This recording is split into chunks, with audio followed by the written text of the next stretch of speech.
오늘은 실패한 자를 찾아오시는 예수님이라는 제목으로 말씀 나누겠습니다. 우리 인생에는 살다 보면 수많은 실패를 우리가 경험합니다. 우리도 마찬가지지만 2000년 전에 예수님의 제자들도 마찬가지로 실패를 경험하였습니다. 성경에도 수많은 승리의 기록이 있지만 여전히 성경은 정확하게 그들이 실패한 것을 기록하고 있습니다. 무엇을 실패했는가 하면 예수님과의 관계에 있어가지고 마지막 순간에 두려울 때 예수님을 부인하고 도망쳤습니다.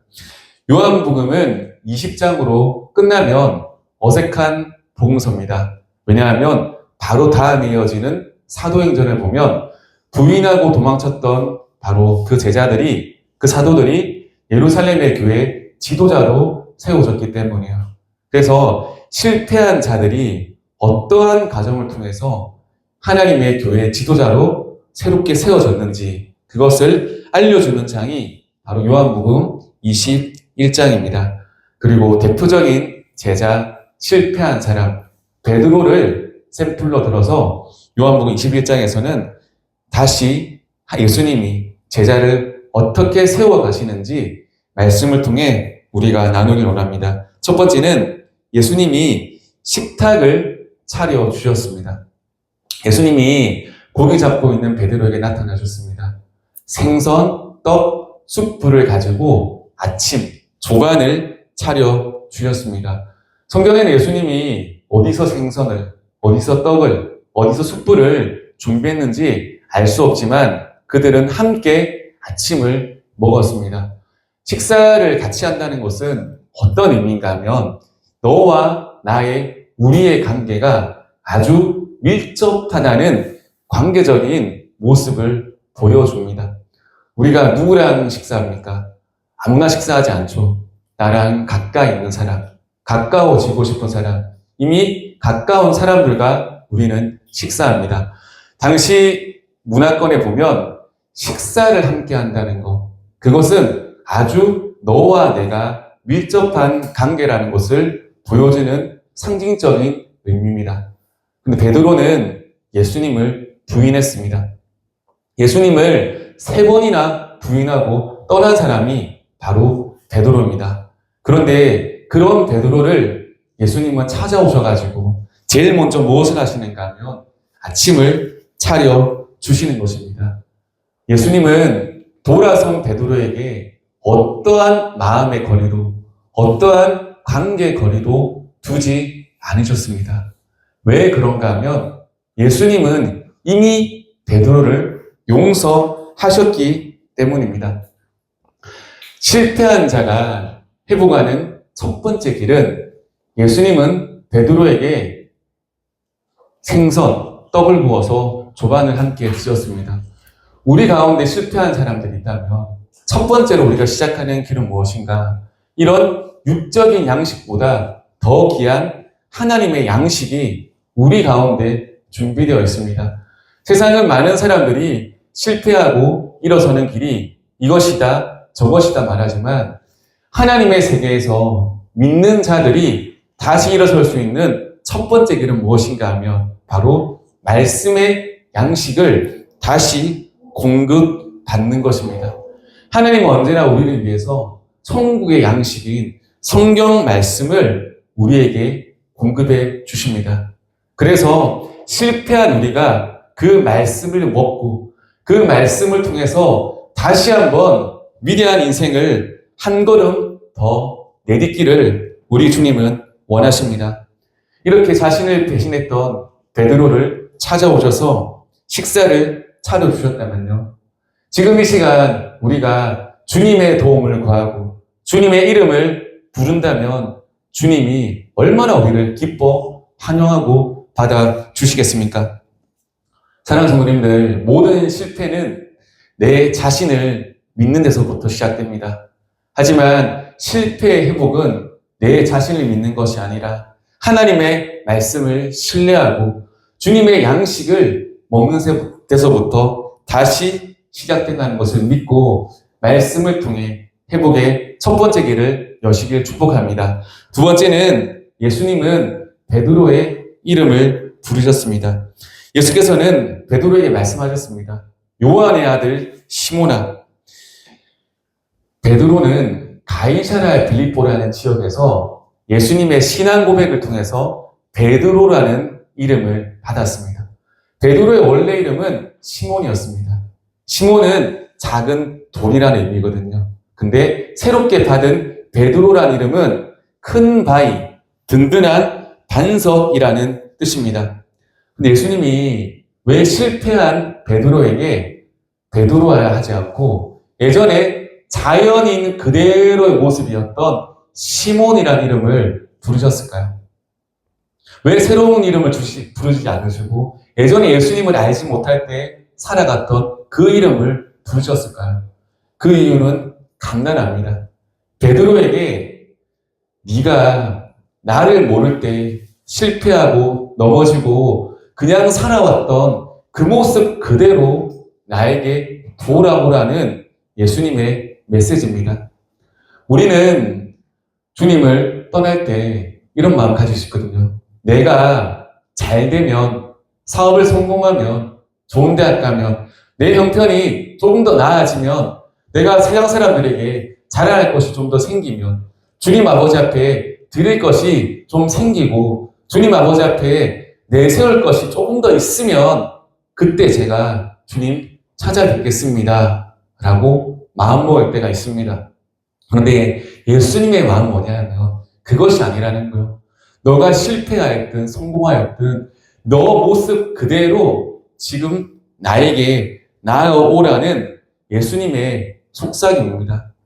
만약에 베드로에게 베드로야 너 왜 그랬니? 이랬으면 베드로가 많이 힘들었을 거예요. 왜? 베드로는 예수님이 기대하고 사랑하셨을 때 주신 그 이름이거든요. 그 이름에 부응하지 못한 자신의 모습 때문에 베드로가 다시 마음을 세상으로 돌이킬 수 있었을 거예요. 베드로에게 시몬이 나십니다. 그대로 돌아오고 가십니다. 사랑하는 성도님들, 예수님은 우리의 어떠함을 원하지 않으십니다. 예수님 우리에게 원하신 것이 무엇일까요? 무엇일까요? 마음인 거예요. 부모가 자녀에게 원하는 것이 무엇일까요? 무엇일까요? 어머니, 아버지, 제가 밖에서 1,000만 원, 2,000만 원, 억을 벌어서 왔습니다. 근데 아버지, 제가 너무 바빠서 찾아뵙지 못할 것 같아요. 그걸까요? 아니에요. 부모는 자식의 마음을 원하는 거예요. 그 마음이 부모를 향해 있는지, 그 마음이 어떠한지가 부모의 관심사일 거예요. 하나님도 마찬가지입니다. 우리가 세상 가운데서 잘 나가고 못 나가고 그것은 주관적인 것이지 하나님이 우리를 향한 마음이 아닌 거예요. 하나님 우리를 향한 마음은 무엇인가 하면 우리의 마음을 얻기를 원하십니다. 그래서 예수님은 지금 그대로 어떠한 모습이든지 당신께로 나아오기를 원하시는 것입니다. 이런 예수님의 마음을 알고 우리 마음을 여시길 축복합니다. 세 번째는 뭐냐면 예수님은 베드로에게 질문을 던지십니다. 예수님께서 이렇게 말씀하시거든요. 네가 이 사람들보다 나를 더 사랑하니? 라고 묻습니다. 근데 이게 성경은 우리말로 쓰여진 게 아니에요. 처음부터. 이렇게 요한이 막 적으면서 네가 이 사람들보다 나를 더 사랑하니 이렇게 한글로 적은 것이 아니라 당시 말인 그리스어로 적은 거예요. 그래서 그리스어로 번역을 하면서 이게 제대로 된 번역이 있고 조금은 의역된 번역이 있습니다. 요거를 원문으로 살펴보자면 이 사람들보다 나를 더 사랑하니라고도 부를 수 있지만 네가 잡은 지금 이 물고기들보다 나를 더 사랑하니라고 이렇게 해석할 수도 있거든요. 예수님 물으십니다. 베드로에게. 베드로야, 네가 지금 오늘 잡은 이 물고기들보다 나를 더 사랑하느냐라고 묻습니다. 예수님의 질문은 베드로의 마음을 울립니다. 왜 울리는가 하면 우리가 배신당하거나 상처를 받으면 나에게 상처를 준 사람, 아픔을 준 사람을 찾아가서 그때 그 사건에 대해서, 그때 그 아픔에 대해서 따집니다. 예수님 그렇게 말씀하지 않으십니다. 이렇게 말씀하실 수 있잖아요. 베드로야, 그때 그렇게 무서웠냐? 그때 그렇게 두려웠냐? 왜 도망갔냐? 왜 그랬냐? 이렇게 말하면 베드로는 할 말이 없습니다. 그런데 예수님 그렇게 질문하지 않으십니다. 예수님의 질문은 네가 나를 사랑하냐? 그렇게 물으십니다. 문법적으로 하면 죄송합니다. 현재 가정법이라고 과거의 어떠함도 미래의 어떠함도 물으시는 것이 아니라 지금 이 순간, 지금 이 시간, 너와 내가 마주한 이 시간 정말 너가 나를 사랑하느냐라고 묻습니다. 예전에 네가 나를 사랑했니? 앞으로 나를 더 사랑할 거니? 이렇게 물으시면 베드로에게는 할 말이 없습니다. 왜? 이전에는 배반했고요. 미래에는 배반한 자기가 더 이상 약속할 것이 없기 때문이에요. 그런데 지금 이 순간, 이 현재 이 시간 네가 나를 사랑하니? 라고 물었을 때 예수님이 물었을 때 베드로 말합니다. 네, 예수님을 지금 제가 사랑합니다. 사람의 마음은 언제나 과거에 머물러 있거든요. 과거의 상처에 어느 시점에 우리 마음이 머물러 있고요. 또 사람의 마음은 미래의 어느 부분에 걱정에 머물러 있습니다. 그래서 우리는 현재를 살아가기 쉽지 않습니다. 왜냐하면 계속 우리의 마음이 계속 과거와 미래에 머물러 있기 때문이에요.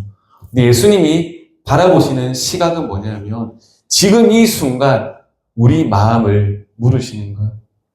네가 세상의 이것들보다 나를 더 사랑하냐 물으십니다.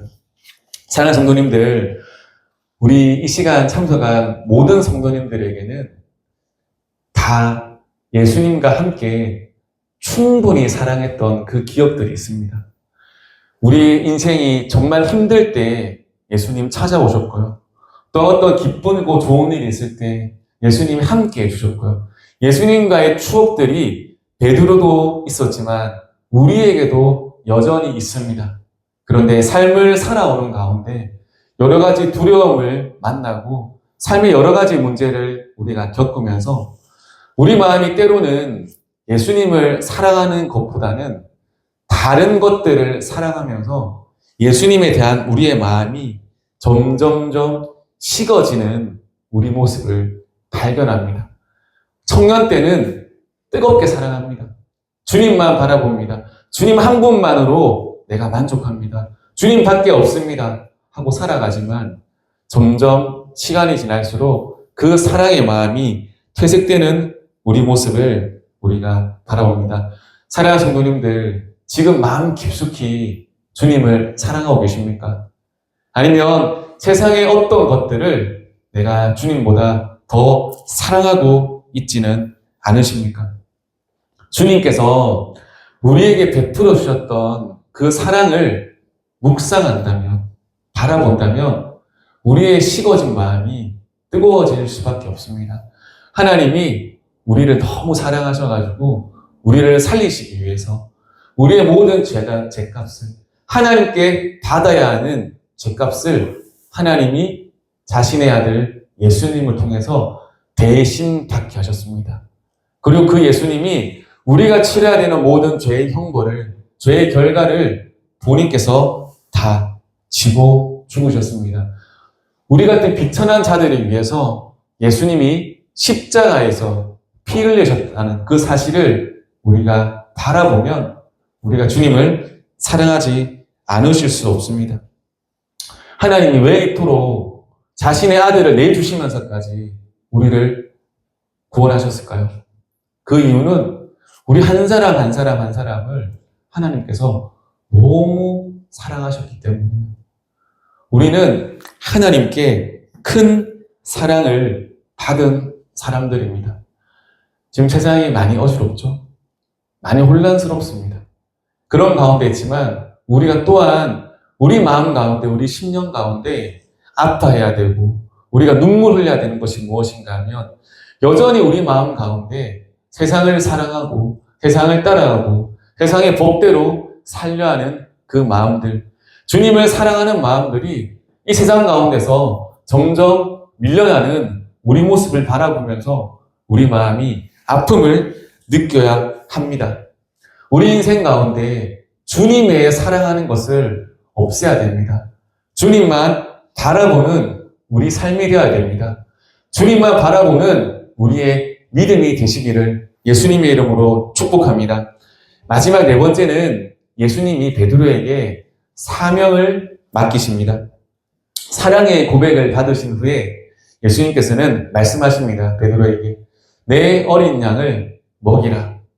내 어린 양을 먹이라는 것은 뭐냐 하면 주님의 자녀들을 맡아서 그 자녀들을 잘 보존하고 행복하고 기쁜 생활로 그런 삶으로 보존하라는 뜻입니다. 만약에 한번 가정해 볼게요. 베드로가 12제자들이 다 예수님을 배반하고 다 11제자죠. 떠날 때 베드로 혼자 꿋꿋하게 맞서 싸우고 부인하지 않고 끝까지 예수님 곁을 호위무사처럼 지키고 섬겼다면 이 사명을 받는 것이 당연한 것이고요. 우리가 그거를 영화로 본다고 하면 참 감동적인 스토리가 됩니다. 그렇죠? 역시 끝까지 믿음을 지키니까 저렇게 사명을 받는다. 근데 우리는 사실은 그런 베드로 같은 믿음을 다 가지고 있진 않습니다. 우리는요, 어찌 보면, 여러분, 거미줄 아시는 거미줄?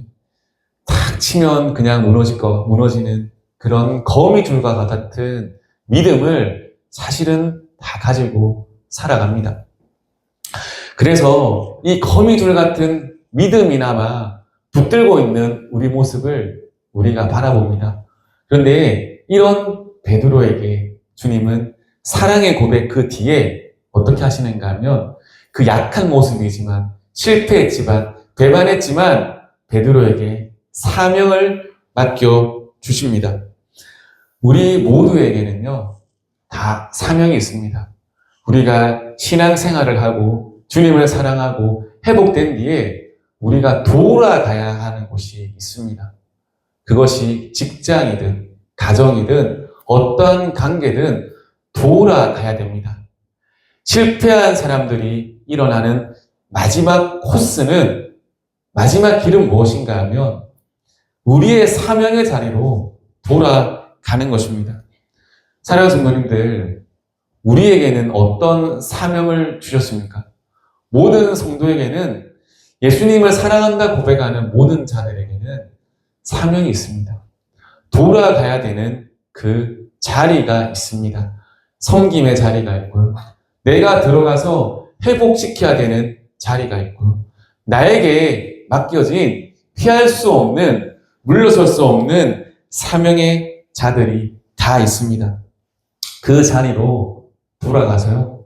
부단히 그곳에서 헌신하고 애쓰고 믿음의 선한 싸움을 해나가시기를 예수님의 이름으로 축복합니다.